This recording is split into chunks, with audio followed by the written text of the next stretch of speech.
저 공이 몇 개인지요. 북한이 괌을 뚫을 확률 미국 말로는 0.000 하여튼 0.1입니다. 거의 제로에 가까운데요. 북한이 괌 타격 발언 이후 한반도의 긴장 수위 가늠이 잘 되지 않습니다. 먼저 미국 트럼프 대통령의 발언과 북한의 격양된 반응부터 들어보시겠습니다.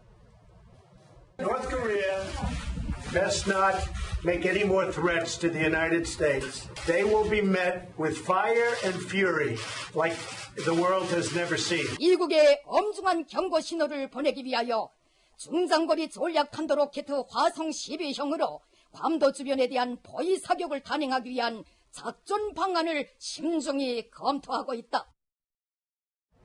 지금 강대강입니다. 먼저 북한 잠깐 먼저 다녀오면 신 대표님 10만 명 군중 대회를 뭐 한두 번 하는 것도 아니고 저렇게 많이 하는데 심지어 황병서, 리명수 군수 내부 총출동했어요. 네.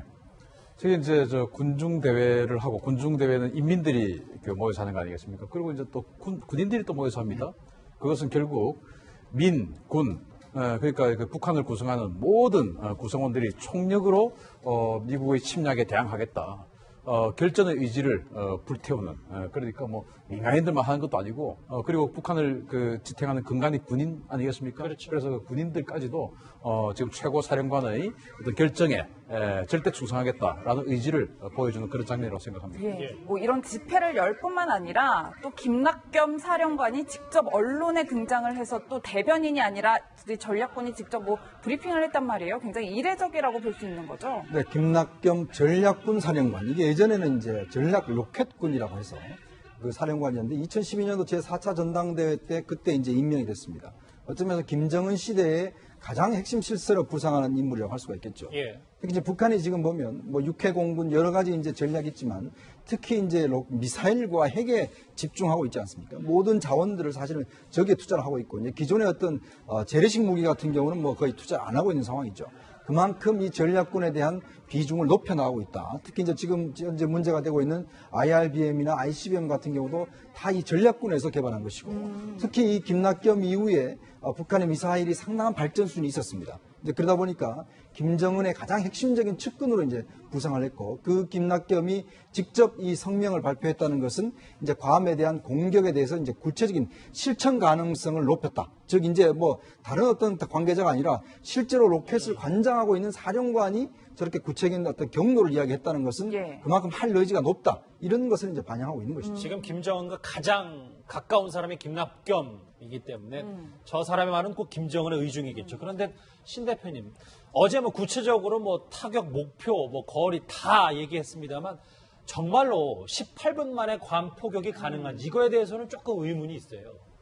가능하죠. 왜냐하면 이번에 그 화성 14형을 3,700km 고도까지 올렸다가 이제 한 980km 떨어뜨렸는데 그것이 총 비행 시간이 한 40여 분 된다고 하죠. 따라서 그보다 훨씬 낮은 고도로 빠른 속도로 날아갈 수 있는 위로 올라갈 때 속도가 천천히 올라갑니다. 그런데 천천히 올라갔다가 그 어떤 그 중력이 없는 우주 공간에 가서의 비행은 마하 7에서 마하 8 정도로 굉장히 빠르게 비행을 하다가 내려 꽂을 때 또 중력 가속도가 더 붙어서 더 빨리 떨어지거든요.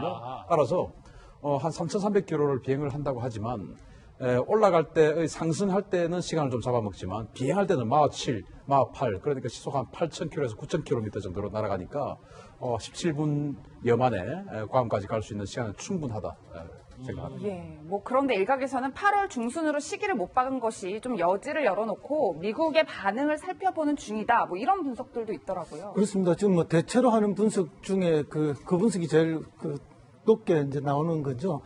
실제로 이제 미국과의 대화를 이끌어내기 위한 또 자기들의 그 어떤 가치를 높이기 위한 그런 것으로 이제 이렇게 계속 주장하고 있다. 그런데 이제 이 주장이 뻥카일 가능성이 있다. 뭐 이렇게 대화를 이끌어내기 위한 하나의 전략적 수단, 과대 전략일 수도 있다. 그런 게 하나 이제 지적되고 있는데 실제로 두 번째 분석은 그렇지 않다. 이번에 실제 행할 가능성도 있다. 왜냐하면 북한이 계속 이렇게 김정은 직접 하거나 아니면 전략군 사령관이 직접 거리, 속도, 탄착점 그리고 비행 경로까지 이렇게 말을 해놓고 그렇죠. 그리고 국내적으로 국제적으로 다 해놓고 이걸 안 한다면 그것도 큰 문제가 되기 때문에 이번에는 할 가능성도 있다라는 분석이 동시에 나오고 있습니다. 어쨌든 북한의 의도가 무엇이든 간에 양쪽 다 어떤 전략이든지 간에 결국은 미국과의 직접 교습을 이끌어내고 그 교습에서 우위를 차지하기 위한 그런 전략으로 분석하고 있습니다.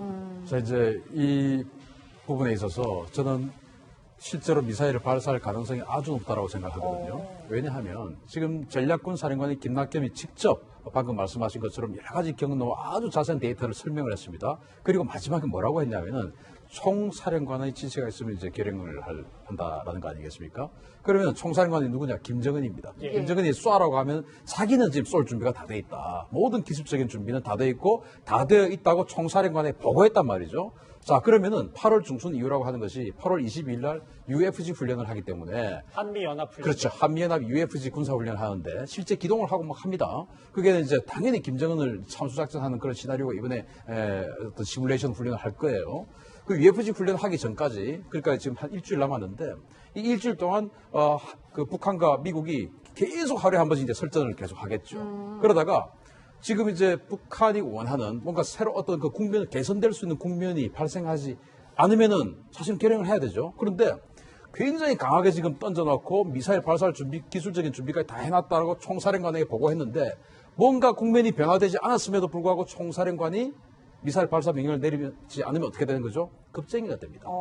그래서 미국이 UFG 훈련하기 전까지 또는 UFG 훈련이 진행되는 중에 그러니까 8월 한 25일, 26일 어간중까지 뭔가 북한에게 양보하는 모습을 보여주지 않았음에도 불구하고 북한이 미사일을 발사하지 않으면 김정은의 리더십에 타격을 받을 수가 있습니다. 뱉어놓은 말이기 때문에 결행을 해야 된다. 왜냐? 김낙겸은 자기로서 할 일 다 했다 이거죠. 나는 준비 다 해서 총사령관에 보고했다. 이제 명령만 내리면 한다. 근데 명령을 못 내리면 어떻게 되죠? 명령권자가 겁쟁이가 되는 겁니다. 이렇게 지금 군중 집회, 어제는 10만 시민 집회, 오늘은 군인들 다 모아서 또 군인 집회까지 했는데 이 모든 군인들이 준비 다 했다고 지금 미제하고 결전하자 하는데 총사령관이 꼬리를 내렸다. 큰일 나죠. 그래서 미국이 한 보름 내에 획기적인 어떤 제안을 안 했음에도 불구하고 발사를 안 할 수는 없을 것이다. 네. 저희가 그 얘기를 들으면 너무 불안해서 그런데. 그 사실적인 저는 뭐 대표님 진짜 저희 뭐 겁주려고 그러시는 거 아니고 진짜 그런 거죠? 저는 그렇게 판단하니까 말씀을 드린 겁니다. 예.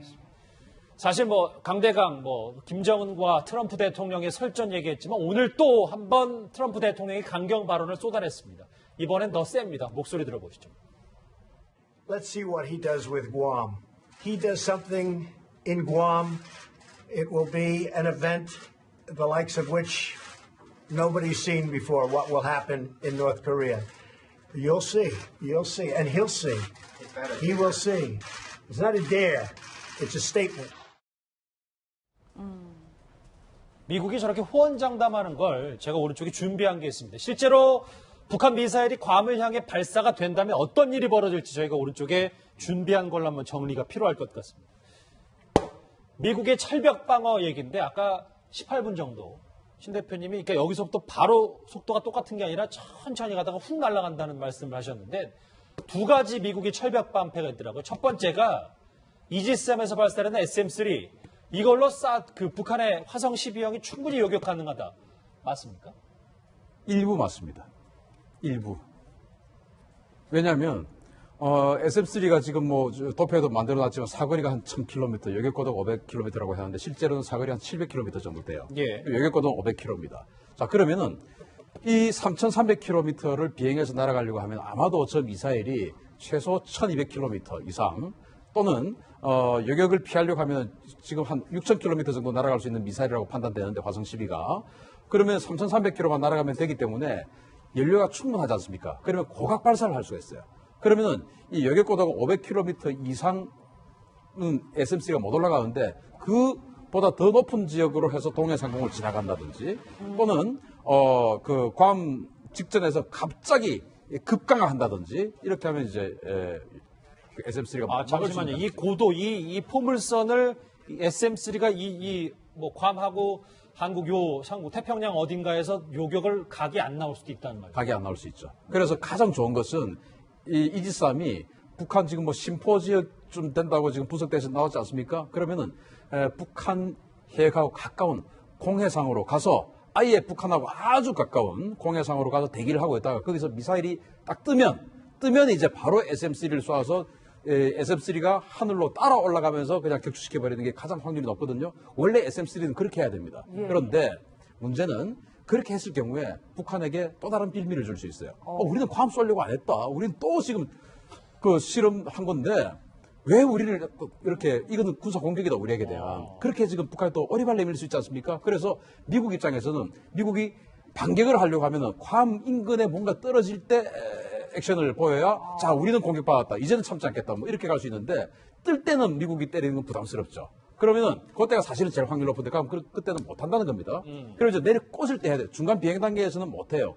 또 교묘한 게 일본 히로시마현을 지난다고 하지 않습니까? 그 히로시마현에 일본의 함대 기지가 있습니다. 제4호위대군. 요거 지나갈 때 여기 일본을 지나가죠. 네, 히로시마에 쿠레라고 있는데 그 쿠레에 일본의 제4호위대군 거기에 또 이지스함이 2척이나 배치돼 있어요.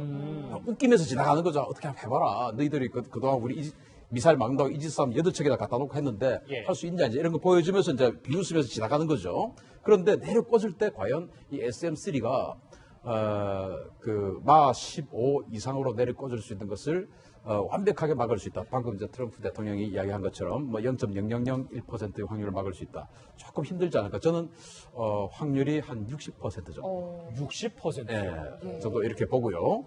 그리고 이제 사드 또 관심 있지 않겠습니까? 괌에 이제 사드가 한 개 포대가 있는데 저는 사드는 못 막는다고 생각합니다. 잠시만요. 그러니까 철벽 방패 첫 번째 이지스함이 막을 확률이 저기는 뭐 99.99%인데 60% 정도로 봤다면 자, 정확하게 데이터를 말씀드리면 예. 이 이지스함의 SM3가 그동안 탄도미사일 요격 실험을 한 게 거의 다 스커드 정도 되는 수준의 그런 미사일들이에요. 즉 비행 고도 또는 내릴 꽂는 어떤 속도가 마 7에서 마 8 정도, 많아도 마 10 정도밖에 안 되는 그 정도 대상을 가지고 테스트를 했는데 제가 알기로는 이 SM3 블록 1이 쏘면 자꾸 이제 그 확률을 줄여가지고 뭐 100에 수렴하는 그런 쪽으로 갈 수 있지만 그럴 수 있는 시간적 여유는 별로 없을 테니까 저는 그러나 이것은 마 16, 17 이상의 대단히 빠른 그동안 테스트했던 것보다 훨씬 빠른 속도의 목표물이기 때문에 확률이 훨씬 떨어질 것이다. 그렇게 보는 거죠. 예, 대표님 그렇다면 사실 상승 단계에서 요격 가능성이 가장 높다면 네. 저희 한반도 인근에 이지스함을 배치를 해서 사실 요격을 하면 가장 좋은 방법이 될 수 있을 텐데 네. 그건 이제 불가능하다라고 보시는 건가요? 그것은 북한에게 어떤 그 외교적 반격의 빌미를 주는 것이죠. 이미 이제 공표를 했는데도 불구하고 공포를 했는데도 불구하고 그러나 우리는 그건 아니었다. 이게 아니고 다음 거가 우리가 하려고 했던 건데 우리는 밤 쏠라고 한 게 아닌데 왜 미리 선수 쳐서 요격하느냐? 그렇죠. 왜 우리 공해상 가까이 이지스함이 NLL 북쪽으로 들어와서 북한 영토와 아주 가까운 NLL 북쪽으로 들어와서 만약에 그 요격 행위를 한다면 이것은 명백하게 우리 북한 입장에서 우리 공화국에 대한 미제의 침략 행위다. 이렇게 또 어떤 선전을 할 수가 있기 때문에 그거는 이제 또 미국 입장에서는 괌 근처에 떨어져야 그걸 가지고 우리를 공격받았다라고 할 수 있는 카드가 하나 생기는 것인데 그 카드를 미리 잃어버릴 어떤 걸 할 수는 없는 것이죠. 군사 전문가시니까 잠시만요, 교수님. 이게 신 대표님 하나 더 여쭤볼게요. 그러니까 이게 뭐 미국이 주장하는 것처럼 99% 정도 수준이 아니라 60% 이상 정도의 이 요격 확률을 보고 미국의 두 번째 철벽 방패인 괌에 있는 사드도 막상 이 근처까지 날아와도 요격을 쉽게는 못할 것이다라는 겁니다. 이건 퍼센테이지가 몇 퍼센트 정도 요격? 그거는 저는 그 0.1%라고 생각합니다. 그럼 이건 의미가 없는 의미 거예요? 없습니다. 현재로서는. 왜 의미가 없냐? 지금 현재 2018년 8월 현재는 사드와 SM3, 즉 이지스함이 데이터 연동, 즉 네트워크 시스템이 확립이 안 됐어요. 저게 2018년 내년 정도가 되면 사드의 레이더, 사드의 미사일과 이지스함의 레이더, 이지스함의 미사일이 상호 연동되는 작업이 완료가 되는데 지금 현재는 이 사드와 이지스함은 서로 네트워크가 안 됩니다. 독자적으로 해야 되는 거예요. 그리고 이지스함 따로, 사드 따로 해야 되니까 두 방어막이 호환이 안 되는 거예요? 호환이 안 돼요. 내년 되면은 호환이 됩니다. 그래서 지금 쏘면은 저는 0.1%란 거죠. 왜냐?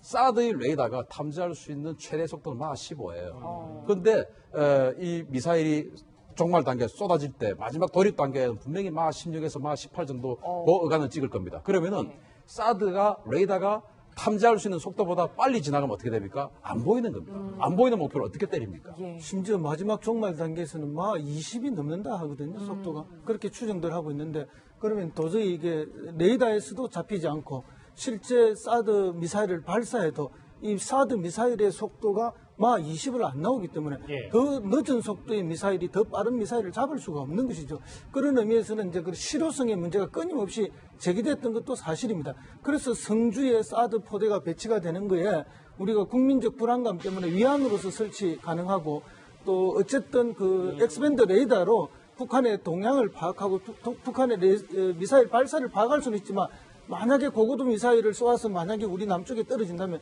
그때는 이미 속도가 너무 빨라서 사드로 잡기가 매우 어렵다는 거죠. 그래서 이지삼에 있는 SM3로 초기에 잡아야만 잡을 수가 있는데 그건 방금 이제 신 대표 말씀하신 것처럼 여러 가지 빌미를 줄 수 있는 그런 문제가 남아있다는 거죠. 그뿐만 아니라 지금 북한이 아주 교모하게 하는 것이 고도까지 이야기를 했지 않습니까? 그렇죠. 그런데 아무리 우리가 영공을 이야기한다 하더라도 그 영공 100km 이상은 영공 주장이 안 된다고 합니다. 그 이상을 지나가는 고도에 대해서 이제 일본도 문제 제기를 하기가 국제법상으로 어렵다는 거죠. 그리고 괌 밖에 30-40km 밖에 탄착점을 이미 이야기를 안 했습니까? 그럼 이거 12L이 바뀌니까 영해상에 떨어지는 것이라서 미국 입장에서 이걸 또 침략이라고 주장하는 데는 국제법상의 문제가 있다. 그래서 북한이 매우 교모하고 정교한 작전으로 이 경로와 고도와 속도와 탄착점을 다 밝히면서 이렇게 이야기한다는 거죠. 예. 하지만 저희가 이 키워드에서도 잡아봤듯이 미국에서는 절대 못 듣는다. 우리는 강력하다. 이렇게 주장을 한단 말이에요. 그렇죠. 뭐 지금 미국의 군사 전문가나 미국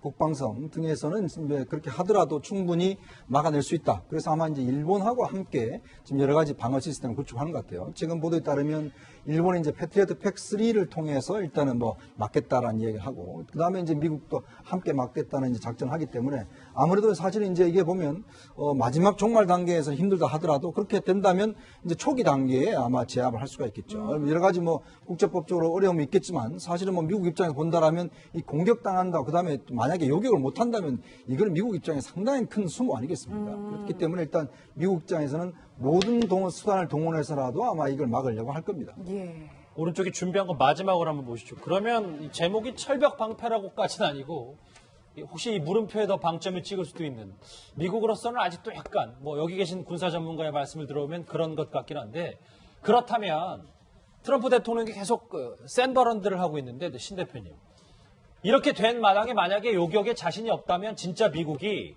요즘 말하는 것처럼 이 사단이 벌어지기 전에 선제 타격할 수도 있는 그런 가능성도 있는 거예요? 아니죠. 저는 여격 행위를 나서지 않을 거라고 봅니다. 지금 성공 가능성이 사드는 지금 현재는 의미 없고, 만약에 이 북한이 지금 내년 2018년도에 쏜다면 여격 행위에 들어갈 수도 있죠. 왜냐? 사드와 이지삼이 연동이 되니까. 그런 이지삼의 펀치인 SM3는 펀치력 리치가 아주 길고, 사드의 레이더는 탐지거리가 아주 길어요. 이걸 서로 합하면 굉장히 이제 강력한 무기가 되는데, 지금은 사드는 탐지거리는 굉장히 긴데 펀치력이 아주 쇼펀치입니다. 200km밖에 못 날아가요. 그리고 이지스 레이더는 1000km밖에 못 보는데 이 어떤 미사일은 또 훨씬 또 더 사정거리가 길거든요. 내년 되면 이걸 엮으면 굉장한 무기가 되지만 지금은 안 된다. 그래서 나는 지금 제 생각에는 지금은 여격행위에 나서지 않고 오히려 괌 주변에 떨어지면 그것을 가지고 어떤 그 위협을 느꼈다. 위협을 느끼면 그게 공격행위로 간주될 수 있는 거 아니겠습니까? 위협을 느꼈다라고 하고는 이제 어떤 그 선제 타격을 할 것인가 하는 그런. 요격을 안 하고 그냥 눈으로 지켜보다가 나중에 이것을 빌미로 북한 뭐 김정은 뭐 참수작전 나선 거나 이럴 수 있다는 말입니까? 그러니까 그 CIA 국장인 이야기했던 말 있지 않습니까? 핵과 김정은을 분리시켜야 된다. 그러니까 핵을 제거하든지 김정은을 제거하든지, 김정은을 제거하면 핵을 사용할 의지를 제거하는 거죠. 의지를 놔두고 또 수단을 제거할 수도 있는 것이고, 의지와 수단을 다 같이 제거할 수도 있는데, 의지와 수단을 다 같이 제거하려면은 한국에 전쟁이 발생할 가능성이 높겠죠. 그러니까 의지든 수단이든 하나만 제거를 하는 작전에 들어가야 한반도에 전쟁이 발생할 가능성이 적습니다. 따라서 그러면 의지냐, 즉 김정은을 죽이는 거냐, 아니면은 김정은을 놔두고 중국하고 여러 가지 관계가 있으니까 김정은을 놔두고 수단인 핵만 제거하느냐, 이제 이런 쪽에 고민을 하다가 어느 한 분야의 작전을 나설 가능성이 큰 거죠. 예, 뭐 이런 와중에 긴장감이 고조되는 와중에 일본의 한 놀라운 보도가 나왔어요. 어떤 내용이었냐면 트럼프 대통령이 이제 다음 달 9일 북한의 건국 기념일에 타격을 하겠다, 공격하겠다, 뭐 이런 취재 발언을 했다는 거예요. 그러니까 이게 좀 주간 현대라는 잡지가 조금 센세이션한 잡지인데, 지금 이제 지난번에 트럼프 대통령과 아베 총리가 전화 통화를 할 때 그때 사실상 상당히 이제 이런 이야기들이 오고 갔다는 것이죠. 또 뭐냐면 이제 9월 9일 날 도열했을 때 결국은 이제 평양의 중심부, 즉 바로 김정은을 칠 수 있다라는 이야기 같은데 이건 어떤 면에서 보면 좀 심리전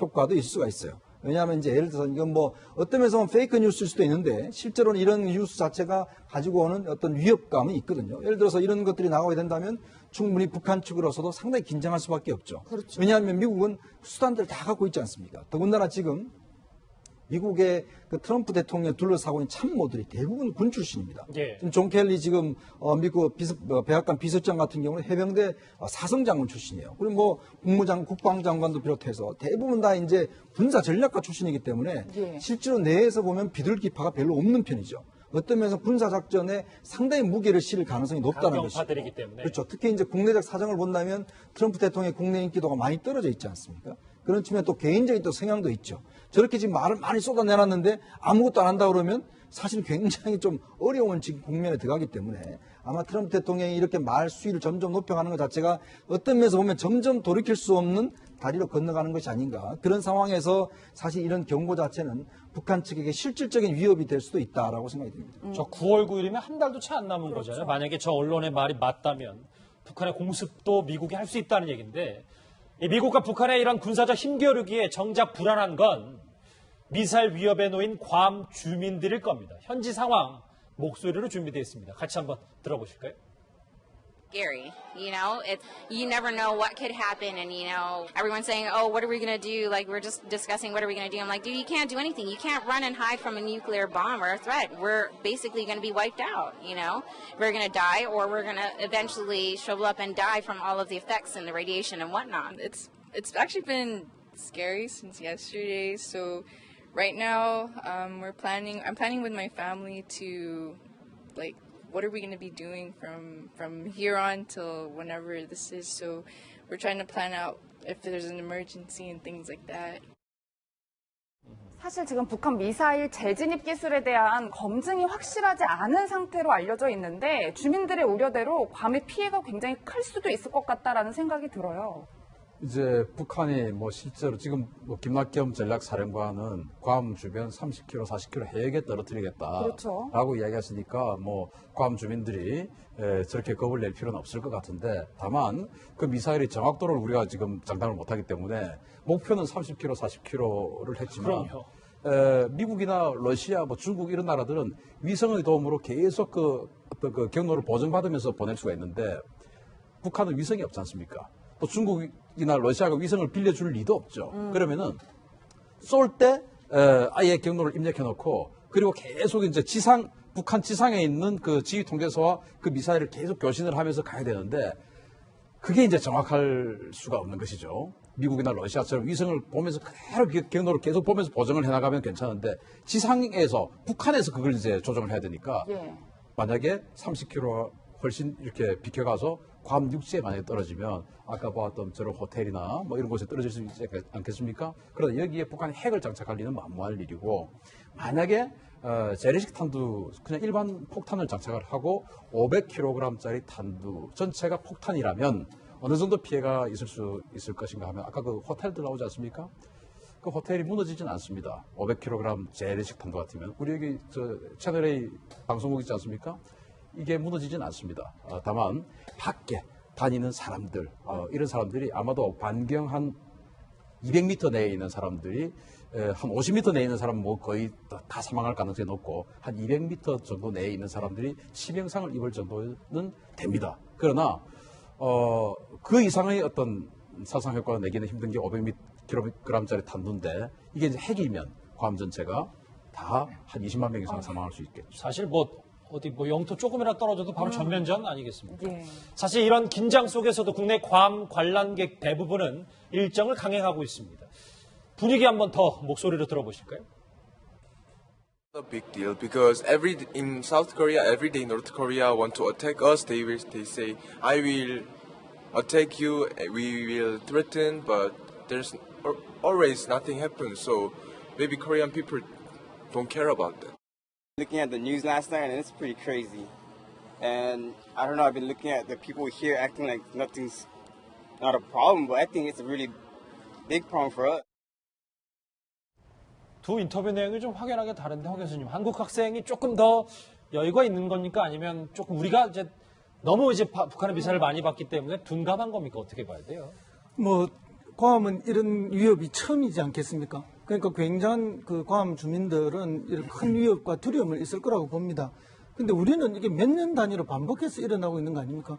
전쟁이 꼭 일어날 것 같고 닥쳐 있는 것처럼 이런 게 반복적으로 되다 보니까 지금 좀 내성이 생겼다 할까요? 우리 국민들이 그런 면이 있고, 또 과거 정권에서는 또 이 공포감을 지나치게 과장하고 확대해가지고 실제 그 국민들에게 불필요한 또 공포감을 줬던 적도 있죠. 이런 것들이 반복되다 보니까 우리 국민들한테는 좀 이렇게 둔감한 이런 면이 하나가 있다. 그런 게 있고, 두 번째는 이제 이게 전쟁 위협에 대한 여러 관계를 거쳐오면서 국민들도 전쟁이라는 건 결코 쉽게 일어나는 것은 아니다 하는 것에 있어서 막연한 불안감과 두려움으로 행동을 결정할 필요는 없다 하는 이제 학습 효과가 또 있지 않느냐, 이런 차원에서 보여집니다. 그런 면에서 보면 이렇게 국제적으로 지금 난리가 났지만 우리 국민이 차분하게 대응하고 있는 것은 오히려 바람직한 모습이라고 봅니다. 그렇죠. 국민들은 좀 차분하게 대응하는 게 예견 타당할 수 있겠습니다만, 우리 지도자, 그러니까 문재인 대통령이 이거에 대해서 언급을 안 하는 것에 대해서는 여러 가지 말들도 조금 있습니다. 야당이 비판의 수위를 높였는데요. 그 목소리 한번 같이 들어보시죠.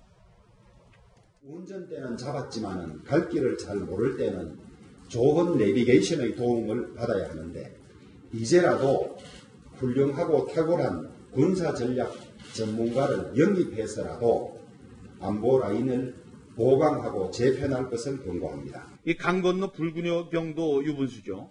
이런 태도를 취하고 있는 건데 정말 지가 잘 모르십니다. 대통령과 청와대가 이처럼 안일하게 생각하고 유체 이탈 화법을 구사하니까 대한민국 전체가 안보 불감증에 빠진 것입니다. 야당의 이제 비판의 수위를 점점 높아지고 있는데, 신 대표님 군사 전문가니까 일단 어떻게 보세요? 문 대통령이 어제도 뭐 회의를 했지만 이것에 대해서 특별한 언급을 안 하는 게 그게 의도된 이제 치고 빠지기인지 아니면 좀 더 입장을 표명해야 되는지 의견이 좀 엇갈리더라고요. 저는 지금 이 상황에서 우리 정부가 할 수 있는 일이 과연 뭘까? 미국 트럼프 대통령 우리가 말릴 수 있는 능력이 있느냐, 현실적으로. 수사적인 것은 누구든지 얼마든지 할 수 있죠. 그러나 현실적으로 트럼프 대통령 우리가 말릴 수 있는 능력이 되냐, 또는 김정은을 우리가 말릴 수 있는 능력이 되냐, 그걸 판단해서 만약에 말릴 수 있는 능력이 안 된다면 그럼 우리는 어떻게 되냐. 우리에게 포탄이 안 날아오게끔 하는 것이 우리가 할 일 아니겠습니까? 서울 불바다를 이야기를 했습니다. 서울 불바다 되면 안 되지 않습니까? 그러니까 우리에게 포탄이 안 날아올 수 있는 건 어떤 거냐. 그러면은 여기에서 우리가 하나의 어떤 플레이어면, 우리가 미국과 같이 활동하는 어떤 게이머면 북한은 우리도 적이죠. 그러나 우리는 구계자면 어떻게 됩니까? 구계자를 또 적으로 끌어들이면 북한은 더 마이너스가 되겠죠. 아마도 이런 어떤 전략적 판단에서 조금 우리들이 생각하기에는 왜 이렇게 느슨하지라고 생각할 수도 있는데, 저는 그런 현실적 차원에서 미국이 북한을 공격하면 반드시 우리에게 조건 반사적으로 서울에 포탄이 날아올 것이다라고 생각하는 것은 저는 반대입니다. 왜냐하면 서울에 포탄을 날리게 되면 반드시 전쟁이 일어납니다. 한국군이 개입하게 되죠. 한국군이 개입하면 김정은은 반드시 체포가 되어서 후세인처럼 사형을 당하게 됩니다. 그런데 우리에게 포탄을 날리지 않고 미국이 북한을 폭격하고 있을 때 러시아나 중국을 바로 요구해서 어떤 협상을 요구를 한다면 김정은은 어쩌면 살 수 있습니다. 어쩌면 살 수 있는 것과 반드시 죽는 것 중에서 어느 걸 택할 거냐. 알겠습니다. 그런 것들의 고민도 북한은 분명히 할 것이고, 그런 쪽에서 우리는 우리가 약간은 떨어져 있는 것이 우리에게 포탄이 안 날아올 수 있는 가능성을 높이는 길이라고 저는 그렇게도 봅니다. 뭐 전략적 판단과 행동이 중요하다라는 말씀을 해주셨는데, 또 일각에서는 이럴 때 국방장관이나 외교장관이 휴가를 계획하는 게 맞느냐, 뭐 이런 지적들도 있어요. 그래서 저도 깜짝 놀랐어요. 이 상황에서 지금 강경호 외교장관과 지금 송영국 국방장관이 오늘부터 휴가를 떠나신다는 소식이 전해졌는데, 지금 사실 우리나라 지금 외교안보 사령탑이 여러 가지 좀 불신을 받고 있고, 좀 어떤 면에서 보면 지금 전문가가 없다라고 이야기하고 있지 않습니까? 지금 정의용 안보실장 같은 경우도 이분이 사실 통상 전문가입니다. 이제 그렇다 보니까 어제 같은 경우 메시지 다르고 오늘 메시지 다르고, 어제 같은 경우는 사실 이게 큰 위험이 아니다라고 이야기했다가 어제 NSC에서는 이게 벼랑 끝에 가 있다라고 또 이야기를 하질 않나. 지금 또 오늘 또 문정인 외교안보 특보 같은 경우는 지금 일본 매체와 인터뷰를 통해서 미국의 적대 정책을 그만두지 않으면 북한은 절대 핵과 미사일을 포기하지 않을 것이다. 뭔가 좀 북한을 편드는 듯한 이야기를 하고 있는 상황이거든요. 자, 그렇다고 본다면 지금 미국에서 대응하는 그런 강도와 지금 우리 정부가 외교안보팀에 대응하는 강도는 너무나 현격하게 차이가 있는 것이죠. 객관적 상황이 보면 아까 신 대표님 이야기했지만 지금 언제 어떻게 될지 모르는 상황에서 물론 휴가는 가야 된다는 명제가 있지만 그러나 휴가 딴 데 갈 수 있지 않습니까? 그리고 또 휴가 지금 가장 중무장관이지 않습니까? 그렇다 보니까 이분들이 그냥 대통령이 무조건 가라고 그런다고 해서 또 떠난다는 것 자체가 보면 국민들 입장에서 보면 이게 과연 위기감이 있는가라는 좀 의문이 들 수밖에 없는 상황이죠. 예. 알겠습니다. 어쨌든 이제 북한과 이 미국 강대강으로 치닫는 군사적 압박, 미국의 철벽 방패가 어떤 게 있는지 군사 전문가와 함께 짚어봤습니다. 첫 번째 주에 특별 게스트 신인균 대표는 여기서 인사를 드리겠습니다. 고맙습니다.